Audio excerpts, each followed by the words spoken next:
O suicídio é um ato definitivo para um problema temporário.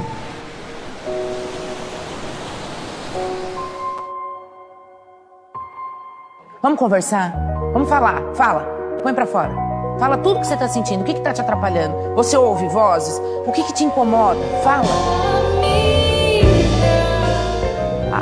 O ar parecia não me pertencer, parecia que ele não queria me dar a vida mais.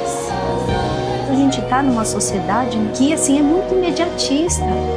A gente não suporta o sofrimento, a gente quer se livrar.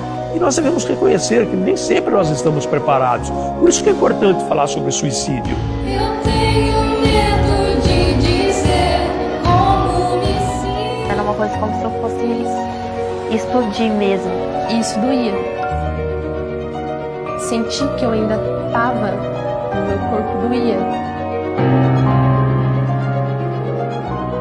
Por que eu não percebi? Pô, ele falou isso, eu não fiz nada. Até que chega assim, vai entrar no quarto e ponto, já foi, já acabou.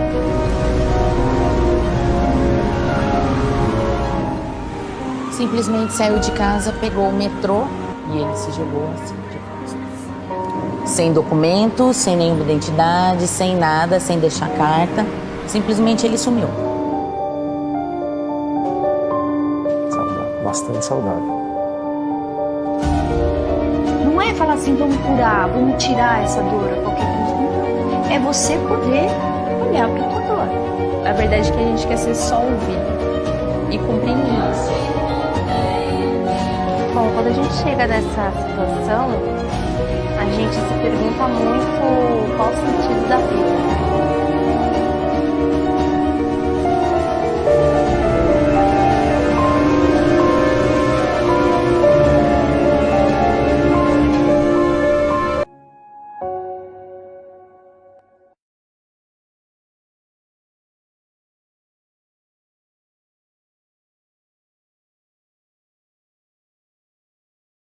Estamos aqui hoje para esse evento tão importante, né? Então, eu gostaria de dar o meu bom dia para os nossos amigos que estão nos assistindo do Brasil e a nossa boa tarde para os nossos amigos do Reino Unido, né? E o nosso especial agradecimento à Rádio Fraternidade, ao Francisco de Assis, o Grupo Espírita Francisco de Assis, pela BAS, a British Union Spirit Society, pelo Fraternity Spirit Society e pela Spirit Society of Burnham, que estão nos apoiando nesse evento, né? Um evento muito importante, que vai tratar sobre o suicídio. Um assunto que toca a todos nós. Todos nós conhecemos alguém que tem um familiar envolvido, ou que tem algum amigo, né, que cometeu um trágico e doloroso ato. E para falar sobre a prevenção do suicídio e o acolhimento ao luto por suicídio, hoje nós vamos trazer a doutora Karina Fukumitsa. Eu gostaria que ela entrasse na nossa sala agora.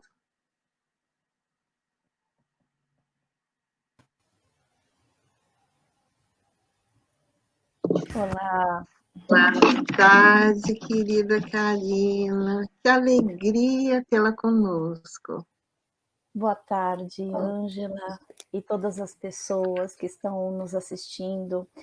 Eu posso confessar a minha emoção, né? Minha emoção de estar sendo acolhida graças ao intermédio da nossa Fátima Martuccelli, que nos fez e me deu o presente de conhecer você, Ângela. E assim, eu começo já nessa live agradecida pela oportunidade da vida de eu estar aqui com vocês. Olha, você não me faz chorar não, tá? Eu agradeço também essa alegria. É muita emoção, é uma energia muito boa, é uma coisa assim tão gostosa. Realmente, a Fátima Martuccelli, uma amiga do coração. Ela foi essa ponte maravilhosa. E quando você respondeu aquele e-mail com tanto carinho, olha, eu falei, não, ela é especial. E a gente sabe disso, Karina, o teu carisma, o teu amor, a tua sensibilidade com que você passa, é isso que, que o mundo está precisando, né? E você faz isso com muita propriedade. Então, eu gostaria de apresentar você a todos. Quem não conhece a Karina, ela é psicóloga, pós-doutorado pelo Instituto de Psicologia da USP, é mestre em Psicologia Clínica pela Michigan School of Professional Psychology, ela é coordenadora da pós-graduação em Suicidologia da Universidade de São Caetano do Sul, Isso. e coordenadora adjunta da pós-graduação em Gestalt Therapy da Unixul. da Da Universidade Cruzeiro do Sul. Então tá. E é escritora também, tem livros assim, com experiências de vida, ela tem uma página no YouTube rica de vídeos muito educativos, então é uma pessoa assim, de uma dedicação, de um amor sem limite, ela realmente se doa para essa causa, né? Ela abraçou essa causa com todo o amor e ela tem feito isso com muita propriedade. Karina, então eu passo antes de passar a fala para você, eu gostaria de trazer a nossa querida Elza Ross, para ela fazer uma prece de abertura para que nós possamos nos harmonizar com os anjos do bem. Elza?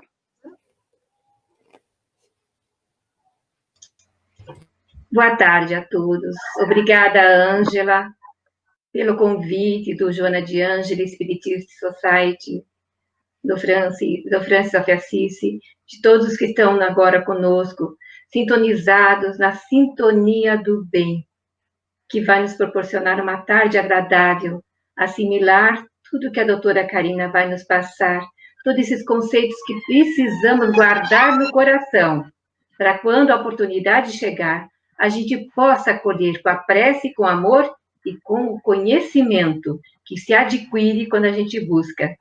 Então, eu peço a todos que, por favor, confortados onde estão, confortáveis, sentados, deitados, que possam nos acompanhar em prece, né? É manhãzinha no Brasil, 11 horas da manhã, e aqui à tarde, um dia lindo de sol, e que esse sol de Jesus possa expandir-se por todo o planeta Terra. Especialmente, Jesus, te pedimos que teu amor infinito e bom possa trazer a luz para todas as mentes que estão sintonizadas com momentos de dificuldades, que não veem essa luz que abraça no fim do túnel da vida, mas que Jesus, o nosso mestre maior, vem de encontro a todos os necessitados do corpo e do espírito.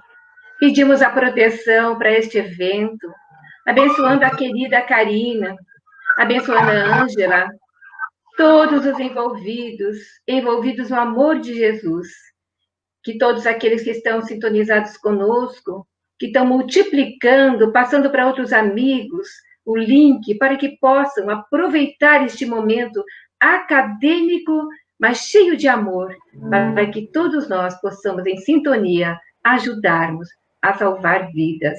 Obrigada, Jesus querido, por todo o teu amor. Que a nossa Joana de Ângeles acolha cada um de nós e nos ajude a proporcionar uma tarde de aprendizados com gratidão. Ser conosco, divino amigo, psicólogo de todos nós, um tanto mais. Que assim seja, Senhor.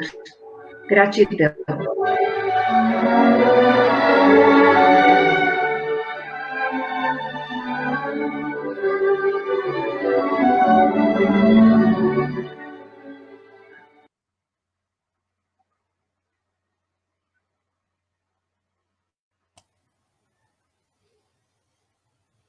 Palavra para a nossa querida Karina, para que ela possa entrar nessa temática tão delicada, né?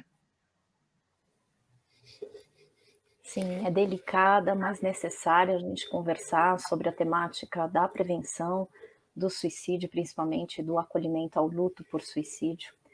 Acredito que vocês tenham trazido na oração, nas falas de vocês, tanto também quando nós iniciamos essa live, achei muito bonito porque eu ouvi palavras tais como o bem, a paz, a fraternidade e a gratidão, principalmente. A gratidão à vida que muitas pessoas não encontram sentido de vida, não encontram luz no caminho delas e não encontram a possibilidade de ficar em paz no coração. E essa tem sido realmente a minha missão existencial desde os meus 10 anos de idade, que eu vivenciei várias tentativas de suicídio da minha mãe, tive uma infância extremamente turbulenta e que eu não tinha paz no coração. E aí eu caminhei e enveredei a minha história toda para me tornar psicóloga e principalmente para compreender essa morte que é tão violenta, tão escancarada e tão sem sentido. O suicídio é uma morte que provoca na gente muita impotência, porque ela vai contra todo o instinto de sobrevivência que nós nascemos. Né? Só que a gente também precisa tratar essa morte de uma forma muito respeitosa, no sentido da gente poder acolher que aquela pessoa que pensa em suicídio já chegou num ápice de tanto desespero, de desamparo e desesperança, que são os 3 Ds apontados pela cartilha da Associação Brasileira de Psiquiatria, e que ela começa a vislumbrar na morte dela uma possibilidade dela se libertar do sofrimento. Então a gente está falando, né, de uma trajetória, de um processo de morrência, que é um termo que eu cunhei, que o ápice, né, ele culmina no suicídio. Ou seja, existe um processo enorme, uma trilha, uma jornada enorme, né, que a pessoa vai tentando conviver e suportar um sofrimento, e chega um momento em que ela começa a ter aquilo que o Schneidman fala, que é o tunnel vision, ou seja, ela começa a ver e vislumbrar no final do túnel, que a morte poderia resolver a situação que ela está passando.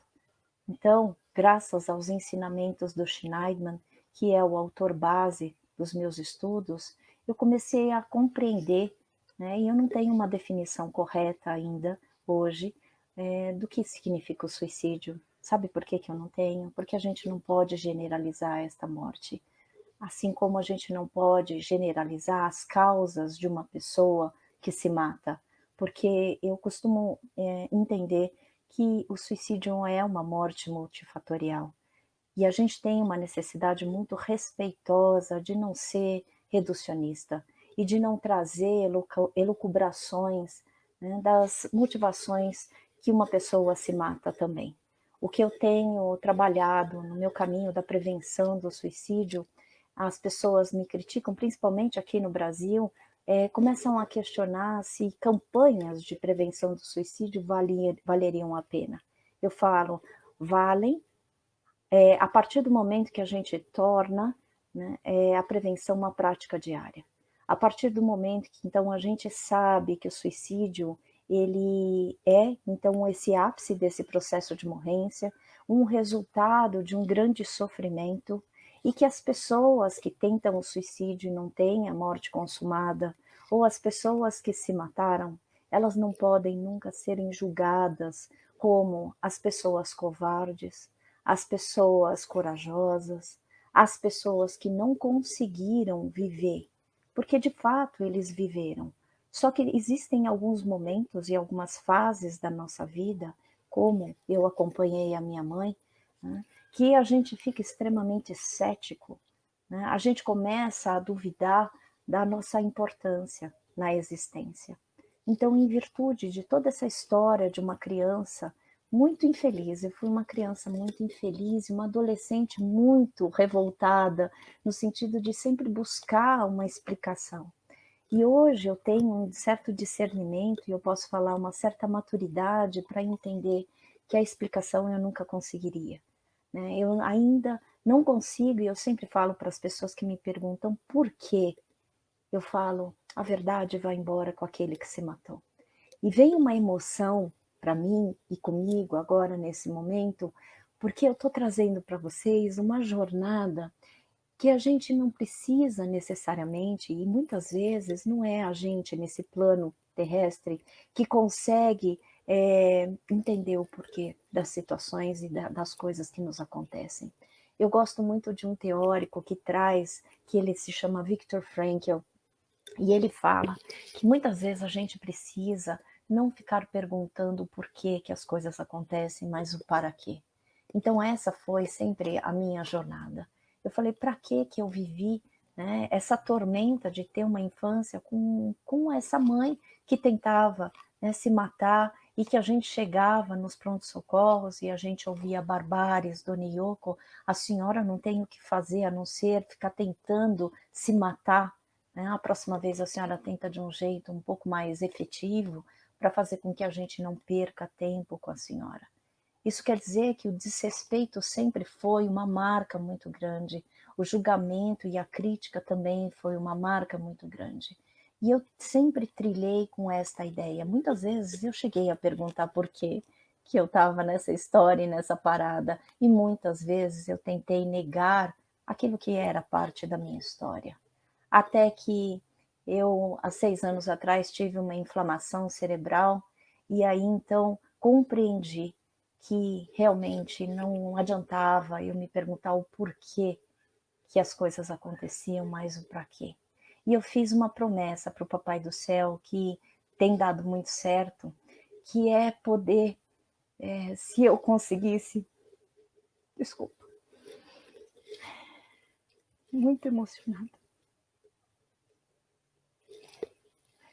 Se eu conseguisse ter bônus de tempo, e se eu conseguisse ter a possibilidade de estar viva, eu faria e eu cumpriria a minha missão de uma forma extremamente, né, comprometida com a prevenção do suicídio, para levar luz para as pessoas, para ajudar as pessoas a valorizarem as existências delas.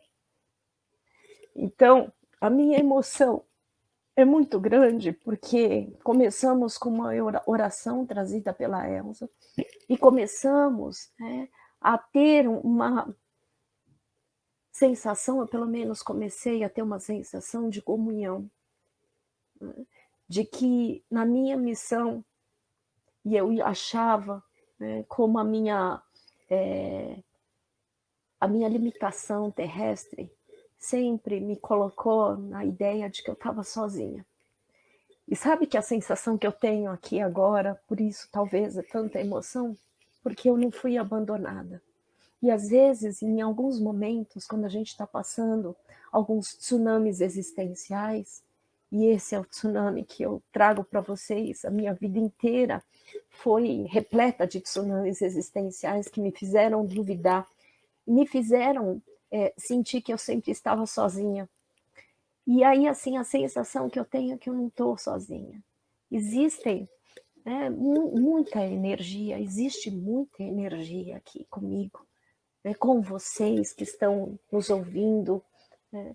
Eu fiquei muito emocionada quando eu soube que o documentário Ouvidos Calados estava sendo utilizado por vocês, porque a gente passou, eu posso falar que eu faço parte da equipe no sentido de divulgação desse material, e a gente batalhou tanto, e o que a gente teve de muito importante foi a concretização, que nada acontece por acaso, né? No dia 17 ele entrou pela Now e ele entrou pela Amazon, então a sensação que eu tenho agora é poder desfrutar de todas as situações que eu fui semeando, e que eu, querendo ou não, muitas vezes eu me coloquei muito em dúvidas se eu poderia realmente passar o meu recado. E a emoção é realmente a possibilidade e a concretização de que sim, eu estou passando o meu recado e cumprindo a minha missão.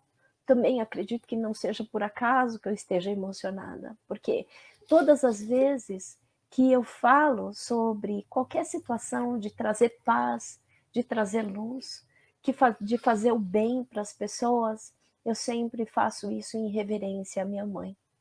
Então, eu acredito que o bônus de tempo que eu tenha recebido e que eu estou aproveitando e eu realmente tenho tentado fazer tudo direitinho, é a possibilidade que me traz uma certa paz no meu coração também.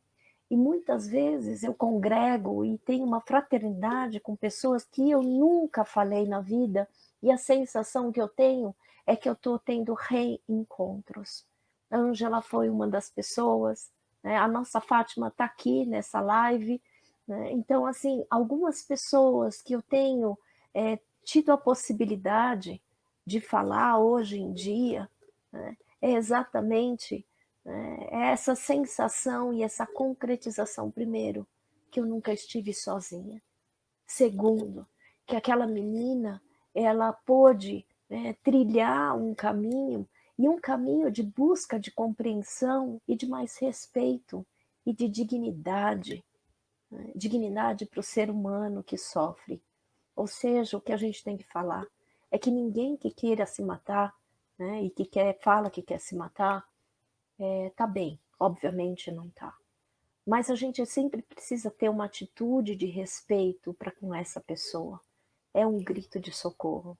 E como, né, no documentário nós colocamos a frase do Schneiderman, que foi falada tanto por mim quanto pelo húngaro, que meu amigo querido do CVV, a gente fala uma frase que é do Schneiderman.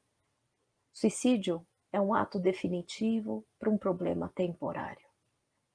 E aí o objetivo da prevenção não é ir, né, de encontro, confrontar com o suicídio necessariamente, mas a gente batalhar para que a gente possa ajudar as pessoas a criarem possibilidades de ampliação dos enfrentamentos desse problema temporário. Por isso que realmente eu acredito que como o Nerildo está acabando de colocar, que tem que ser uma preocupação diária, porque não é a prevenção do suicídio. E quando eu recebo críticas em relação, porque essa prevenção não adianta nada, é porque a gente tem que mudar a nossa linha de pensamento, de achar que a prevenção serve para salvar vidas. Não serve, gente. A prevenção, ela serve para trazer uma ampliação de awareness, uma ampliação da nossa conscientização e do nosso dever existencial de acolher o sofrimento humano. E isso sim, eu acredito que nós possamos, né, que nós podemos fazer diariamente. Isso sim, a gente pode mudar o cenário, principalmente quando você é acolhido no seu sofrimento, você é legitimado nos teus sentimentos e pensamentos, você encontra uma mão amiga. Quantas e quantas vezes eu não estava em escuridão e a Fátima foi uma das pessoas que mais, né, estendeu a mão e não me deixou sozinha. Nos meus medos, nas minhas fantasias, né, nas minhas antecipações catastróficas, né, muitas vezes, né, a Fátima me ajudou. E a Fátima e outras pessoas também. Eu estou vendo que a Fátima escreve: que bom você cumprir sua missão. E ela traz o nome da minha mãe. Dona Yoko está feliz de onde estiver te ouvindo. Né? E isso é verdade. Porque ao mesmo tempo que a gente encontra muita gente ruim, muita gente que quer tirar o nosso tapete, muita gente que provoca fragmentações imensas, que eu posso falar que são crateras que provocam na gente, fazem com que a gente duvide do confiar, ou seja, do fiar com. Né? A gente também tem que acreditar, e felizmente eu sempre tive uma alternância entre escuridão e luz, entre pessoas muito ingratas e que me fizeram muito mal e tóxicas, mas pessoas que me fizeram, me fazem muito bem, né? Trazem luz no meu caminho. E eu fiz um pacto com o Papai do Céu, que quando eu tive e recebi bônus de tempo, eu falei para ele: agora eu vou tentar fazer tudo direitinho, no sentido de ampliar primeiro a minha conscientização daquilo que faz bem para mim, daquilo que é significativo para mim. E é nesse sentido e nessa direção que eu trabalho com as pessoas que estão em processo de morrência, que estão apresentando um definhar existencial. E o que significa esse processo de morrência? Uma complexidade de comportamentos autodestrutivos, e que eu trouxe para vocês que o ápice é o suicídio. Mas muitas coisas podem acontecer, né, durante esse percurso entre a nossa vida e a nossa morte. E aí, então eu tenho uma compreensão de que se a gente faz todo o processo acontecer e começa a perceber como é que a gente tem vivido a cada dia, como é que eu preciso aproveitar e usufruir esta vida que me pertence. É isso que eu comecei a questionar, e realmente a minha prática diária, desde que eu adoeci, estou aqui para contar a história, né? Então, quando eu tive a inflamação cerebral, eu realmente vivenciei aquilo que eu falo que realmente é o maior tsunami existencial, que me fez questionar, inclusive, se existia Deus. E aí eu comecei a me tornar e travei uma batalha que não era Deus que queria o meu mal. Pelo contrário, era eu que tinha me permitido, durante muito tempo, me relacionar com pessoas que não eram boas para mim, que não faziam sentido. O mal que eu faço ao outrem é o mal que eu faço a mim mesmo. Olha só, e é verdade. Porque o mal que também eu faço para o outro, eu também acabo me contaminando. Só que eu acho que lidar com as relações humanas é uma arte. Por isso que eu me tornei psicóloga, porque não é fácil a gente se relacionar. E muitas vezes a gente se decepciona. Uma das frases que eu mais gosto de um autor que eu estudo no luto por suicídio, principalmente no luto, é do Colin Parkes, que ele fala que o luto é o preço do amor. Sendo assim, se a gente considera que a gente ama demais, às vezes a gente se fere demais. E a gente precisa sim lutar. E muitas vezes é isso que eu tenho acompanhado, principalmente com os enlutados por suicídio. É um amor tão especial, mas é um amor que depois, quando acontece o suicídio, esse amor fere. E aí então eu trago uma questão que eu desenvolvi desde o meu doutorado: quem mata quem quando um suicídio acontece. Então, para vocês verem que muitas vezes o mal, ele nos impacta. Mas muitas vezes o que nós precisamos fazer enquanto seres humanos é estarmos vigilantes, atentos, para que esse mal não possa invadir a nossa existência a ponto de nos colocar numa situação de escuridão tão intensa que a gente acredite que a luz no final do caminho é a morte. E não é. O que eu estou falando aqui não é tentar te convencer e não é tentar falar que existem formas, né, ou fórmulas de você viver a tua vida. O que eu estou te falando é que a prevenção diária acontece quando você se responsabiliza pela essa existência que foi ofertada para você e que você mantenha dignamente a tua existência, né, de forma que quando chegar a sua morte, porque chegará para todos nós, e que você talvez, né, em momentos de sofrimento intenso, talvez você possa se dar uma chance. Talvez você possa reconsiderar que existe luz. E aí então existe uma pergunta: até onde a depressão pode nos levar? Ela pode nos levar ao suicídio, mas não necessariamente todo mundo que tem depressão, a pessoa vai se matar.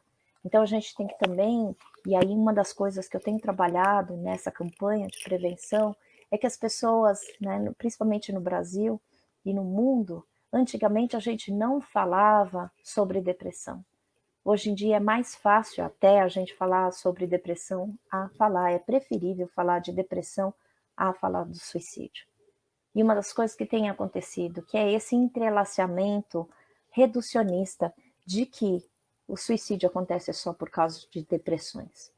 O que eu estou falando é, não quero subestimar a situação de que a depressão é um dos fatores de risco, né, que tem relação com o suicídio, obviamente, mas não é só depressão. Existem outros transtornos mentais que a gente precisa considerar. Existem as dependências químicas e de álcool. Existem quais são os outros transtornos mentais. A gente tem esquizofrenia, a gente tem transtorno bipolar, a gente tem borderline, né? Isso quer dizer, a gente tem vários processos ansiogênicos relacionados ao suicídio. Então, uma das coisas que eu aprendi com a Maria Júlia Kovacs, que foi a minha orientadora no doutorado e no pós-doutorado, é que a gente precisa falar dos suicídios, né, no plural, porque existem vários tipos de suicídio, sobretudo, existem várias pessoas e histórias por trás de cada ato suicida. Aliás, isso é uma das coisas que eu tenho trabalhado também como psicoeducação, como prática diária. É pedir para que a gente não chame a pessoa que se matou como suicida. Outra coisa é pedir para que a gente também não chame a pessoa que tentou o suicídio como tentante. É a gente não falar cometer o suicídio. Embora a minha tese de doutorado é o processo de luto do filho da pessoa que cometeu o suicídio. E eu só vim a refletir, né, quando eu entrei no pós-doutorado e eu li um livro do Tony Smith, e aí então que é Suicide, The Unique Grief, ou seja, suicídio é um tipo diferente de luto. E sim, né, nós temos umas especificidades diferentes no luto por suicídio. Bom, estava falando sobre o verbo cometer, que aí então o autor ele desenvolve uma reflexão que eu achei muito interessante. O verbo cometer, ele é atrelado a pecado ou a crime. Então eu estou falando para vocês que a gente não pode mais ter julgamentos, porque principalmente o enlutado por suicídio, ele fala como que o meu filho ou o meu marido, The Unique Grief, o nome do livro, do Tom Smith. E aí então, os enlutados falam, mas como? Porque é crime, né? É pecado, ele está em algum lugar que não seja bacana, isso traz mais sofrimento para o enlutado. Então a gente precisa ter esse cuidado, porque a maior forma de acolhimento é tentar encontrar um lugar e ofertar um lugar, que aí então felizmente eu tenho esse lugar hoje muito incentivado pela Fátima Mortucelli, lá no Instituto Sede Sapiens. Nós temos um núcleo de assistência social, que é um grupo que a gente nomeou de Transformador em Amor. E é um grupo de acolhimento ao luto por suicídio. Então, muitas vezes, a gente tem que criar espaços para que esses sentimentos, essa raiva que às vezes a gente sente daquele que se matou, porque é isso, a gente fica em frangalhos. E voltando à pergunta que eu desenvolvi no doutorado, é quem mata quem quando um suicídio acontece. Muitas vezes, a minha preocupação maior hoje em dia, tanto na prevenção do suicídio quanto da pós-venção, é ofertar um lugar que a gente possa acolher esses sentimentos, seja lá tristeza, culpa, autoacusação, acusação, raiva. Então, esses sentimentos, eles precisam ter lugares, e essa tem sido também a minha prática no dia a dia. Ofertar, criar espaços, né, proporcionar diálogos, proporcionar rodas de conversas para as pessoas que estão em sofrimento. Isso eu acho muito importante. Ângela, queria ouvir você, queria saber, eu estou vendo algumas perguntas que estão aparecendo, mas eu queria também dar espaço para que a gente possa ir conversando juntos. Olha lá. Eu sou chamada de educadora dos pés descalços, o que isso significa? Quando eu estava com inflamação cerebral, eu perdi os meus movimentos. Temporariamente, obviamente, mas eu entro no hospital com várias lesões, né, no cérebro, e aí então, de uma hora para outra, eu sempre fui muito agitada, e de uma hora para outra eu sentia uma exaustão enorme, e eu não conseguia andar. Eu não conseguia fazer isso que eu vou fazer agora, ó. levantar um simples copo. Este mesmo copo parecia que eu estava levantando toneladas, né? E hoje em dia, para mim, por isso que eu fico tão emocionada, porque a sensação de não conseguir nem colocar uma água no meu copo me fazia e me trazia uma impotência e eu me sentia muito morta. Então, nesse momento, eu comecei a constatar meu próprio processo de morrência. Bom, além disso, durante a inflamação cerebral, eu comecei a esquecer a ordem alfabética. Eu comecei a não lembrar do nome das coisas e eu estava no meu pós-doutorado. Isso me mostrou realmente o quanto nós somos vulneráveis e o quanto a gente não tem controle de nada. Eu falo, que coisa! Eu até agora sou considerada como uma pós-doutora, professora universitária, é exatamente esse livro, né? Tem professora universitária, uma pessoa que sempre buscou ofertar o bem, espaço, empoderamento para as pessoas, psicoterapeuta, né? Fazendo meu pós-doutorado, não lembro da ordem alfabética, não lembro das minhas coisas, não lembro do nome das coisas. Para mim tudo virava coisa e coisa. Bom, no meu maior desespero, eu falei assim, vamos fazer uma barganha? Porque quando a gente está em luto, dizem que a gente faz barganha. E a minha barganha com Deus foi essa. Se você me der bônus de tempo, se você, Deus, o Senhor, me ajudar, né, a recuperar tudo o que eu me esforcei para estudar. Porque o meu título, né, de pós-doutorado não foi para ostentar. Foi para garantir um lugar que eu assumo hoje como coordenadora de uma pós-graduação em suicidologia. Foi para ser compreendida, né, e pelo menos ser acolhida, né, porque a gente sabe que às vezes a gente precisa utilizar de alguns títulos para ser aceita. Bom, então eu migrei, então eu batalhei, então foram, né, 5 anos de graduação, 2 anos de mestrado, 4 anos de doutorado e no final que seriam 2 anos de pós-doc, durou 4 anos de pós-doutorado, porque aí eu tive o adoecimento no meio. Isso quer dizer que foram anos a fio, né, tentando trazer um lugar, né, um título suficientemente bom para que eu pudesse assumir uma coordenação de uma pós-graduação que sempre foi o meu sonho. Aliás, eu me tornei psicóloga para eu poder falar sobre esse assunto. Bom, voltando ao assunto do educadora, né, dos pés descalços, e eu falei para ele, todas as vezes, então, se o senhor me der bônus de vida e eu me devolver tudo o que eu estudei, e eu não tiver tantas sequelas, mas eu conseguir pelo menos ficar em pé, né, sob os meus próprios pés, eu farei isso descalça. Eu prometo que eu entrarei em solo sagrado, e solo sagrado para mim, minha gente, é psicoterapia, é lá no meu consultório, é em sala de aula, porque eu adoro ser professora, é dar cursos, ministrar palestras. Então, assim, eu gosto de fazer esse trabalho psicoeducativo, porque eu acredito muito que a gente, passando informação, às vezes a gente pode acolher uma alma. Bom, e eu falei, então se o senhor me der tudo isso que eu estou pedindo, é muita coisa, naquela época para mim era muita coisa, né? Eu vou fazer isso descalça. E aí então surgiu a educadora dos pés descalços. Em vez de professora, eu comecei a utilizar o termo educadora. E eu gosto muito de brincar com as palavras educar a dor. Então eu adoro a ideia de que nós podemos educar as nossas dores, não no sentido da gente falar, fica quietinho aí, não.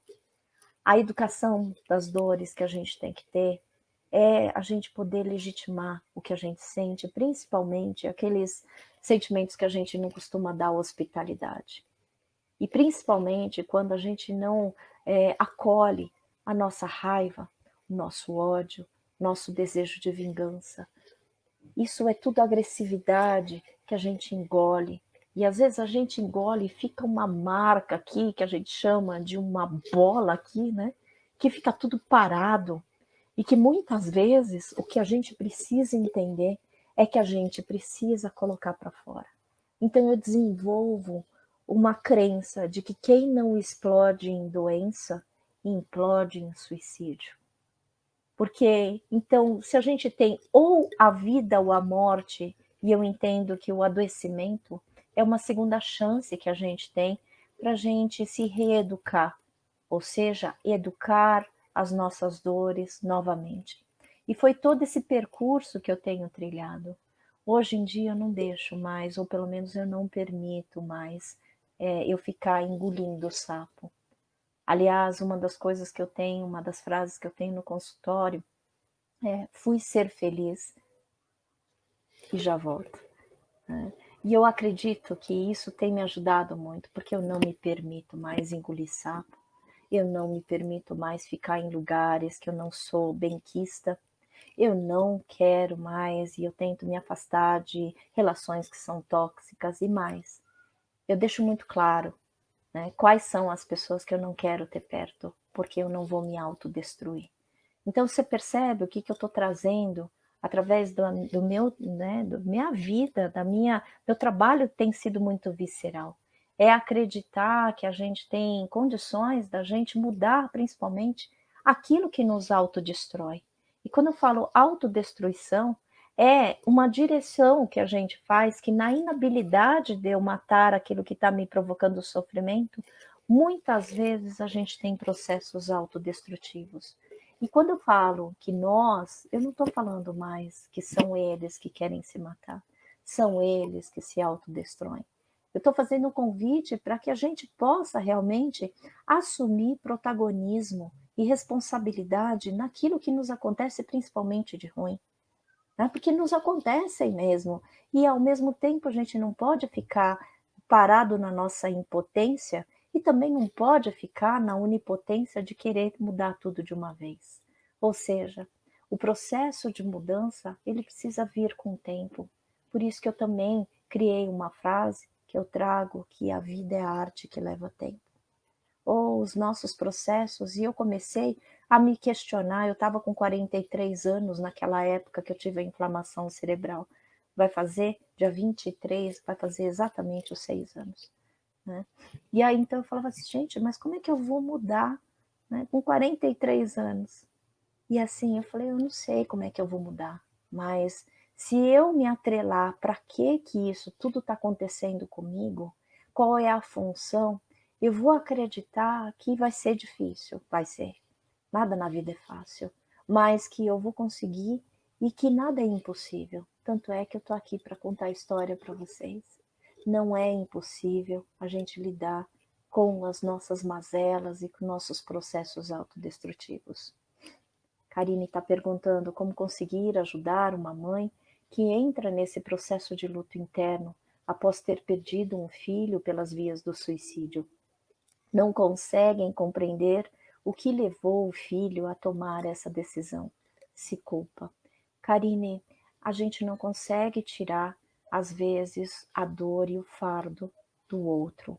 Mas sabe o que a gente consegue fazer? É estar junto, falando e tentando razoavelmente, né, se aproximar dessa pessoa quando ela se permite, né, e a gente não pode dar conselhos. Nunca a gente precisa falar, nunca é muito, muito forte, mas assim, eu peço para que vocês evitem falar, eu conheço o que você está sentindo. A gente nunca sabe o que o outro está sentindo. A melhor investida e talvez a melhor abordagem seja: me conta o que você está sentindo. Compartilha que eu estou aqui toda ouvidos para você. E não somente ouvidos, mas em amor, em abertura, em acolhimento. A gente nunca tem um filho para ele morrer antes da gente. Nunca. Eu acho que isso desfaz, né, todo um percurso e uma linha, inclusive de fase de desenvolvimento. O sonho de consumo de toda mãe, de todo pai, é que os nossos filhos nos enterrem. E a gente enterrar o filho é uma dor tão surreal, é uma dor que, inclusive, um dos outros materiais que o Ouvidos Calados tem, eles fizeram um outro curta-metragem que é lindo, que se chama Revés de um Parto. E esse revés de um parto vem de uma música, uma letra da música do Chico Buarque. E ele fala que saudade acontece quando a gente arruma o quarto do filho morto. Então, como é que a gente vai tentar? A gente nunca vai desfazer nenhuma dor, principalmente a dor do suicídio. Né? Como não, Karina? Né? Porque é tudo que nós gostaríamos de fazer. Tira essa dor de mim. Tudo o que eu ouço dos meus enlutados, que eu tenho o privilégio. Né? Mas o que a gente precisa fazer é assim. Você com a sua dor, você está aprendendo a extrair flor de pedras, que é tentar encontrar sequer um momento em que você entenda que a tua vida continua apesar da morte do teu filho. Então, Karine, como é que a gente pode ajudar essa tua amiga estando junto com ela?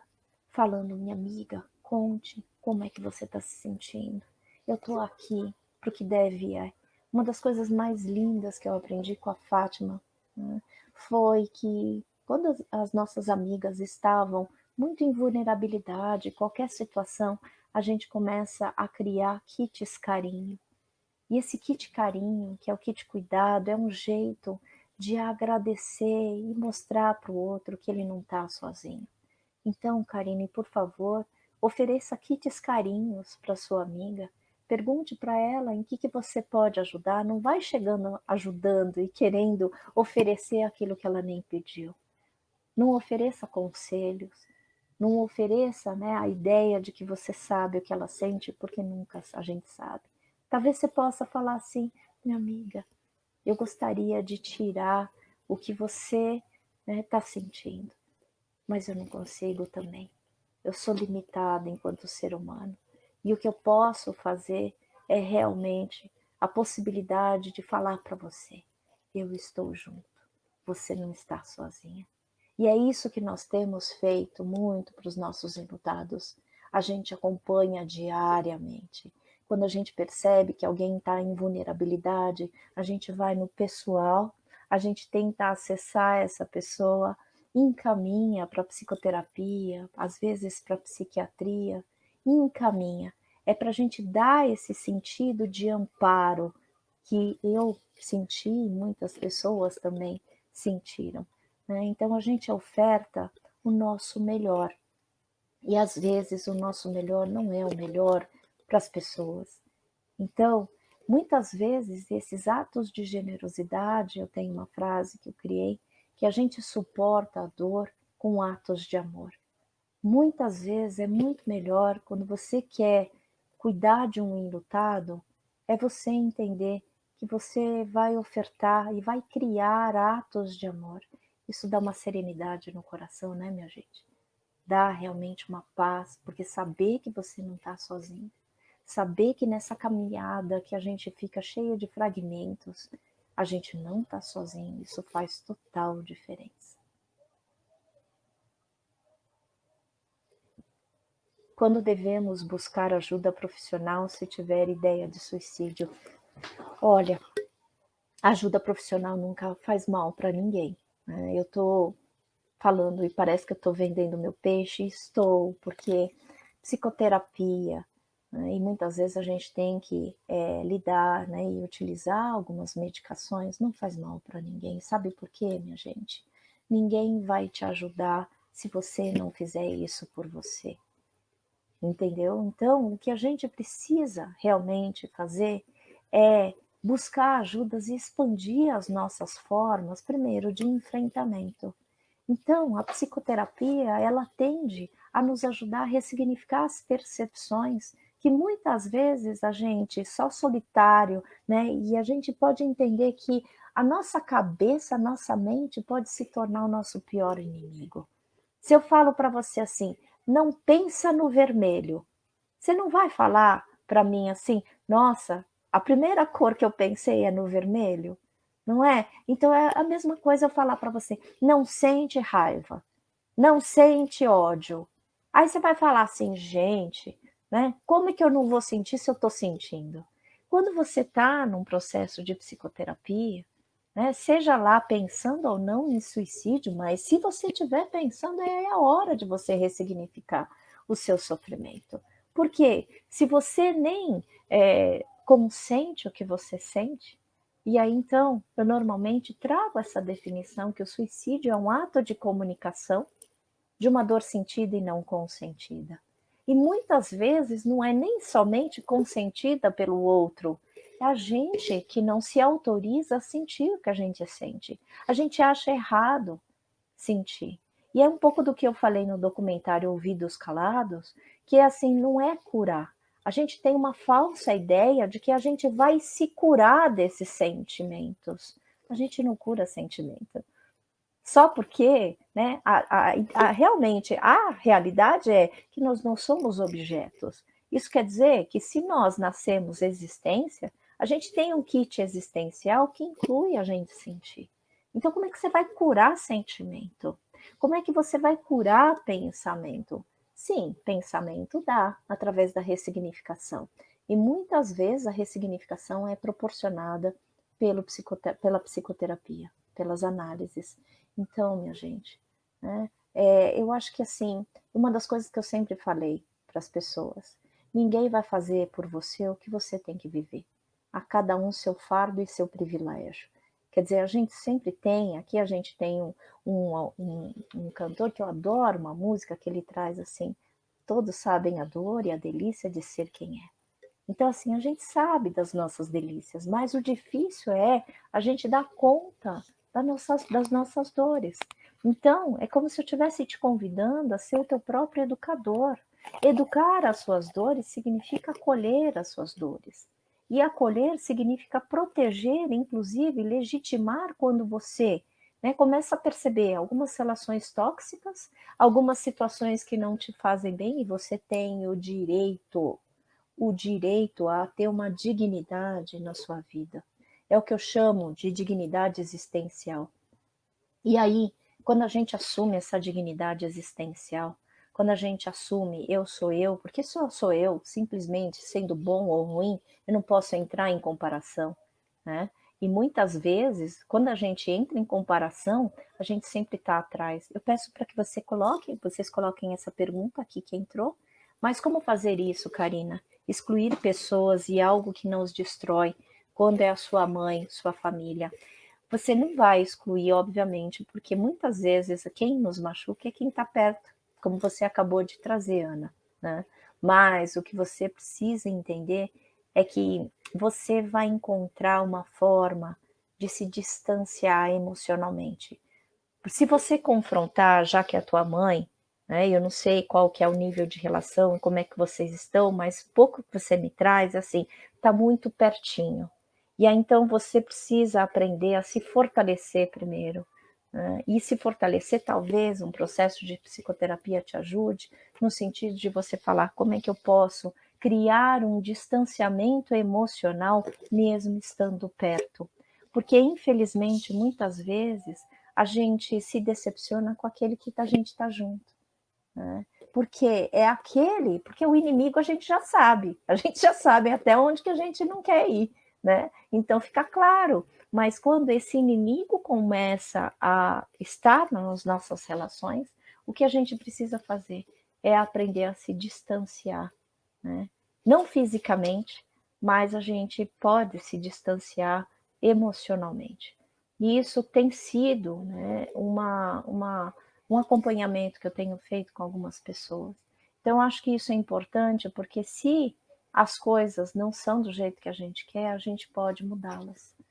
Não é fácil, vou te falar, Ana, não é fácil, porque às vezes a gente tem um elefante branco dentro da nossa casa e tudo que a gente quer fazer é fugir. Mas há de se pensar que a gente, se criar um fortalecimento e você criar estratégias para você criar a tua autonomia, a tua identidade, né?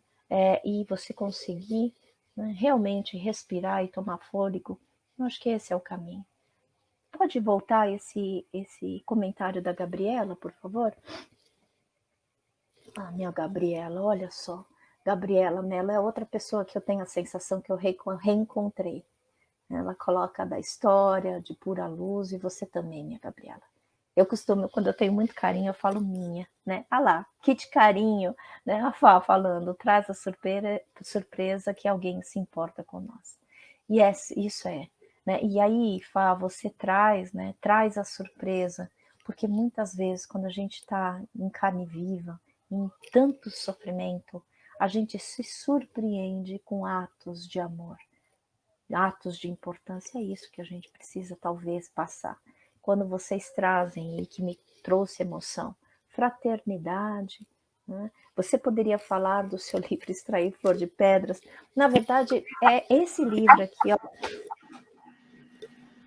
e que é, ó, a vida não é do jeito que a gente quer, tá? Esse livro é o que eu consegui escrever o processo de morrência e o processo de extrair flor de pedras. Ele está sendo narrado no podcast Se Tem Vida, Tem Jeito. Vocês podem, por favor, se vocês puderem me acompanhar, nós estamos no novo episódio, então domingo que vem a gente vai encerrar essa primeira temporada, porque esse livro aconteceu quando eu estava ainda no hospital. E quando eu percebi que eu não estava conseguindo lembrar da ordem alfabética, eu falei, que dirá daqui a algum tempo eu vou esquecer da minha história. Então, eu vou escrever a minha história, né, para os meus filhos, que na época eram pequenos, ainda são, mas agora eles já estão grandinhos. Se eles me ouvirem falando que eles são pequenos, eles vão ficar bravos comigo, porque, né, naquela época a Isabela tinha 7 anos e o Enzo tinha 9 anos. E eu, como psicóloga, tenho muita preocupação e muita valorização para as histórias. E eu falei, eu vou escrever a minha história para deixá-la para eles. Eles até agora não leram, porque eles falam, mãe, você não morreu, então não preciso ler. Eu vou ler só depois que você morrer, mãe. E aí, então, aqui está o livro que vocês vão poder encontrar no meu site www.karinafukumitsu.com.br. E o nome do livro, A Vida Não É do Jeito que a Gente Quer.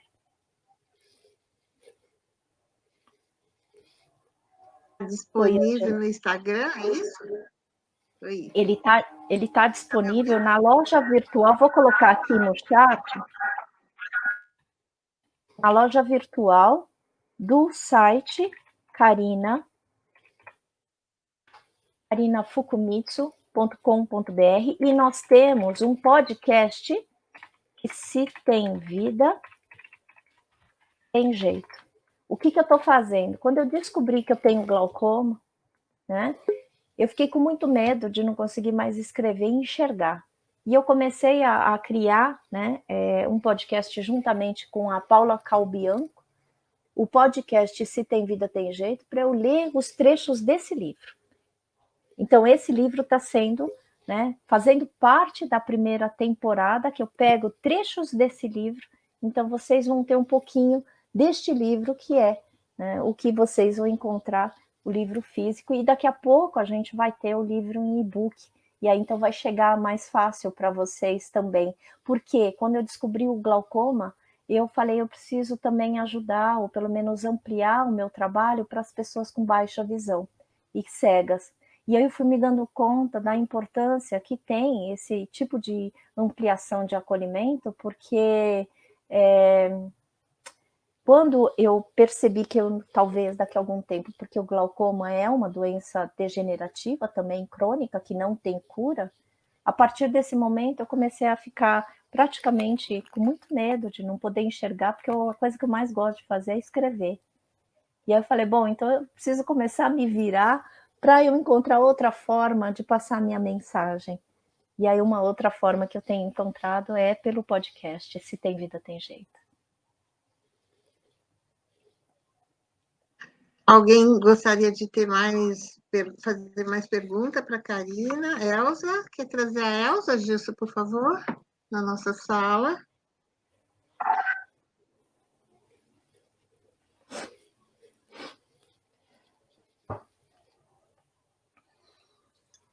A Débora também está aqui. Olha. Oi, Elza. É muito confortável ficar em casa ouvindo a Karina. Seu microfone muito confortável. Está sem som. Meu microfone está bem. Não está me ouvindo? Ah, agora estou te ouvindo.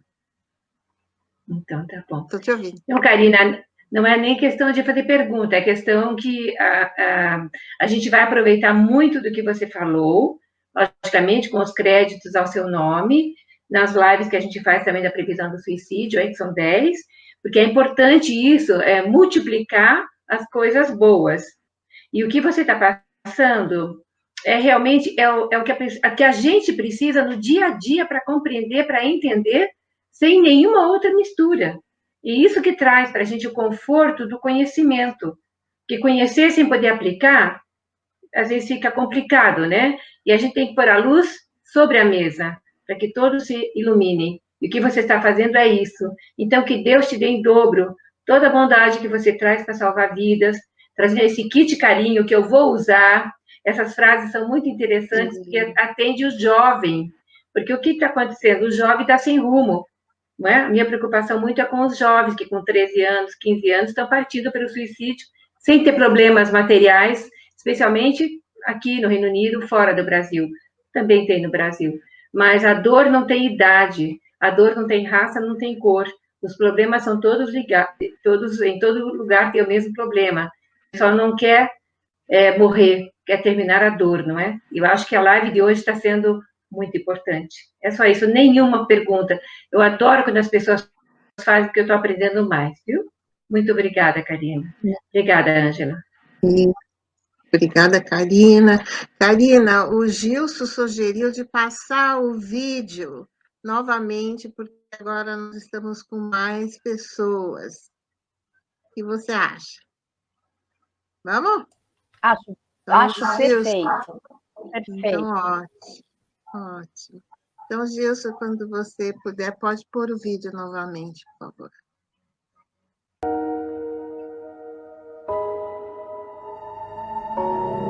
O suicídio é um ato definitivo para um problema temporário.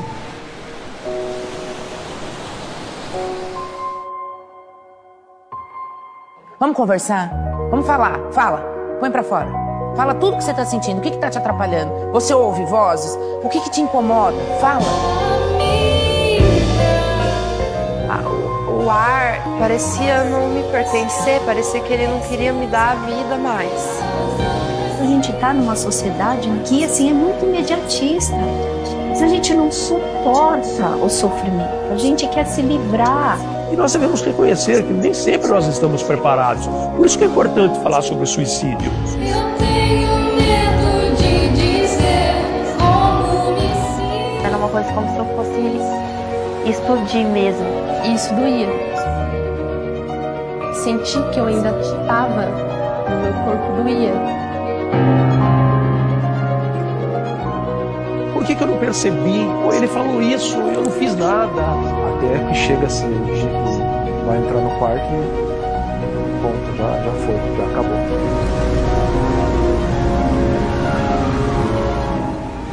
Simplesmente saiu de casa, pegou o metrô e ele se jogou assim de costas. Sem documento, sem nenhuma identidade, sem nada, sem deixar carta. Simplesmente ele sumiu. Bastante saudades. Não é falar assim, vamos curar, vamos tirar essa dor a qualquer custo. É você poder olhar para a tua dor. A verdade é que a gente quer ser só ouvidos e compreendidos. Bom, quando a gente chega nessa situação, a gente se pergunta muito qual o sentido da vida.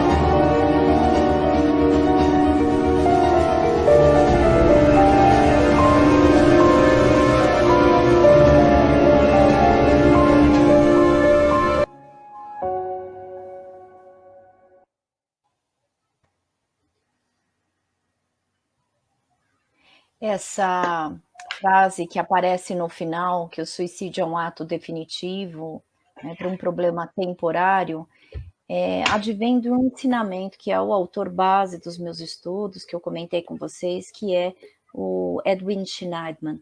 Edwin Shneidman é o meu... esse livro que a gente vai colocar aqui, que se chama Suicide as a Psychache, né? E eu traduzi aqui no Brasil como suicídio, como um sofrimento existencial intenso. É sofrimento que a gente está falando, não é causa. E aí, se eu falar para você assim, mas o que causa sofrimento para você é diferente do que causa para mim, que causa para outros, né? A Elza falou e trouxe a ideia de que tem vários adolescentes, né? E tem várias pessoas que estão em sofrimento. Agora, a ideia é a gente se aproximar para tentar escarafunchar qual é esse sofrimento singular. Então, eu acredito que a gente precise entender que, primeiro, o suicídio é multifatorial. Existem, sim, alguns sinais, né? E principalmente os sinais que a gente tem. Olha, Ana, tá aqui, ó, disponibiliza esse vídeo. Tá já disponibilizado no Now e na Amazon. Felizmente, dia 27 já vai começar a ficar disponibilizado, tá? Então, vocês vão ter acesso ao documentário Ouvidos Calados, felizmente. Depois de tanto tempo que eles batalharam, a equipe, o Mauro Batistella foi um guerreiro junto com a equipe, e eu fico muito feliz que, assim, é um dos documentários que se propõe a falar do suicídio e também do revés do parto, que se propõe a ideia de falar sobre o pós-venção, o luto por suicídio, e aí especificamente, voltando à pergunta da Karine, né, especificamente traz uma história de uma mãe que o filho se matou. Então, isso quer dizer que vocês vão ter acesso, felizmente, a esse material que foi lindamente organizado, porque não trata de um suicídio somente sendo de um jeito sensacionalista, pelo contrário, né? É um jeito muito poético, porque traz o mar, né? Traz porta, e aí então, se vocês também ouvirem, a gente tem um Momento Cast que nós gravamos agora, né, o Momento Cast da Paula Calbianco, que nós gravamos, eu vou mandar, né, que é o Falar Pode Ser a Melhor Solução. Quer ver? Deixa eu pegar aqui, ao vivo. Né? Eu já assisti, muito bom. A Paula acabou de colocar, ó, Falar é a Melhor Opção. É o episódio 39 do Momento Cast. Tá? É um podcast, Momento Cast. Então, peço para que vocês, porque lá nós juntamos o Mauro, o Húngaro, a Paula Calvosiuk, né, a Meg e a Paula Calbianco, para a gente falar sobre, olha só, né, tem um outro podcast que é o Momento Cast, eu vou colocar aqui, que aí a gente fala sobre esse Ouvidos Calados, tá? Episódio 39, coloquei aqui.